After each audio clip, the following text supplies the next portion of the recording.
দীপুমণি বাংলাদেশের শিক্ষা ব্যবস্থাকে ধ্বংস করেছে। সে এই চাঁদপুরের কলঙ্ক। এই চাঁদপুরে আর কোন দীপুমণির জন্ম হতে দেওয়া যাবে না। আজকে দীপুমণিরা কোথায়? আমরা পত্র পত্রিকায় সেই ভূমিখাদক আমরা ছেলেমেয়ের নাম শুনেছি, যাকে আশ্রয় প্রশ্রয় দিত ওই দামি মন্ত্রী দীপুমণি। আজকে দীপুমণিরা কোথায়? চাঁদপুরে বিএনপি জামাত গণ অধিকার পরিষদের নেতাকর্মীরা ঘরে ঘুমাতে পারে নাই। তারা ভিন্ন মতের উপরে যেভাবে দমন পীড়ন করেছিল, খোদা তাআলার পক্ষ থেকে তাদের ঠিক একইভাবে পতন নিশ্চিত করা হয়েছে। আওয়ামী লীগ সীমা লঙ্ঘন করেছিল, ভিন্ন মতের উপরে দমন পীড়ন করেছিল, কিন্তু আমরা যেন আওয়ামী লীগ না হই। আমাদের আচরণ কাজের মাধ্যমে প্রমাণ করতে হবে যে আমরা আগামীর নতুন বাংলাদেশ গঠন করতে চাই। নতুন বাংলাদেশ গঠন করতে হলে আমাদের সকলকে এক এবং একতাবদ্ধ থাকতে হবে। আমি চাঁদপুরের বিএনপির নেতৃবৃন্দ, জামাত ইসলামের নেতৃবৃন্দ, গণ অধিকার পরিষদের নেতৃবৃন্দ, ইসলামী আন্দোলন বাংলাদেশ সহ চাঁদপুরের সমস্ত রাজনৈতিক নেতৃবৃন্দকে বলবো, আপনারা এক থাকুন। এই চাঁদপুরে আর যেন আওয়ামী স্টাইলে কোন রাজনীতি ফিরে না আসতে পারে, আর কোন দীপুমণির জন্ম না হতে পারে। আমরা চাই এই চাঁদপুরে আর কোন ওই ভূমিখাদক ছেলেমেয়ের জন্ম না হতে পারে। দীপুমণি বাংলাদেশের শিক্ষা ব্যবস্থাকে ধ্বংস করেছে। সে এই চাঁদপুরের কলঙ্ক। তারপরে লজ্জা নাই। আপনারা দেখবেন যখন তাকে কোর্টে তোলে, নির্লজ্জের মতন খিলখিলিয়ে হাসতে হাসতে সে কোর্টে আদালতে ওঠে। এই চাঁদপুরে আর কোন দীপুমণির জন্ম হতে দেওয়া যাবে না।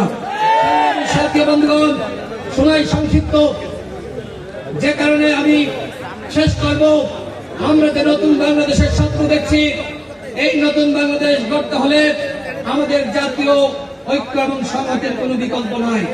আজকে আমরা লক্ষ্য করছি যে বিভিন্ন জায়গায় বিভাজন, আজকে আইন শৃঙ্খলা পরিস্থিতির অবনতি। সরকারের কাছে আমাদের যে প্রত্যাশা ছিল, এখন পর্যন্ত সেই প্রত্যাশা পূরণ হয়নি।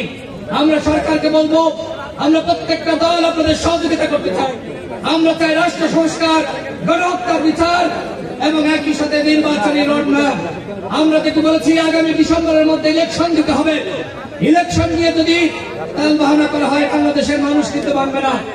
সর্বশেষ বলবো, আজকের সেনাবাহিনীকে জনগণের মুখোমুখি দাঁড় করানোর চক্রান্ত করা হচ্ছে। সেনাবাহিনী গণঅভ্যুত্থানে ভূমিকা রেখেছে। সেনাবাহিনী যদি বন্দুকের নল ওই আওয়ামী হায়নাদের দিকে তাক করত, তাহলে এই গণঅভ্যুত্থান হতো না। সুতরাং কেউ সেনাবাহিনীকে নিয়ে মন্দ কথা বলার চেষ্টা করবেন না। সেনাবাহিনী ভূমিকা রেখেছিল, বাংলাদেশের জনগণ আন্দোলন সংগ্রাম করেছে, সম্মিলিত প্রচেষ্টায় এই গণঅভ্যুত্থান হয়েছে। এই গণঅভ্যুত্থানের ধারা আমরা যদি আজকে সফল রাখতে চাই, তাহলে আমাদের সবাইকে এক থাকতে হবে। আমি চাঁদপুরের সমস্ত রাজনৈতিক দল, জনগণ, সামাজিক সাংস্কৃতিক শক্তিকে এক এবং ঐক্যবদ্ধ থাকার আহ্বান জানাচ্ছি। একই সাথে আওয়ামী লীগকে ন্যূনতম কোন সুযোগ দিবেন না।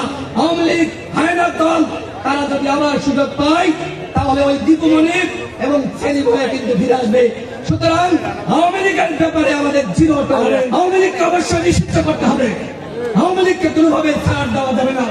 আওয়ামী লীগকে নিষিদ্ধ করার ব্যাপারে আমাদের জাতীয় ঐক্যমত দরকার, এবং সেই ব্যাপারে আশা করি আপনারা একমত আছেন। সকলকে গণ অধিকার পরিষদের পক্ষ থেকে আবার শুভেচ্ছা জানিয়ে আমি আমার বক্তব্য শেষ করছি। যেখানে সকল দলের ভিতরে শান্তি থাকবে, সকল দলের মধ্যে ভ্রাতৃত্ব থাকবে, সকল দলের মধ্যে বোঝাপড়া থাকবে।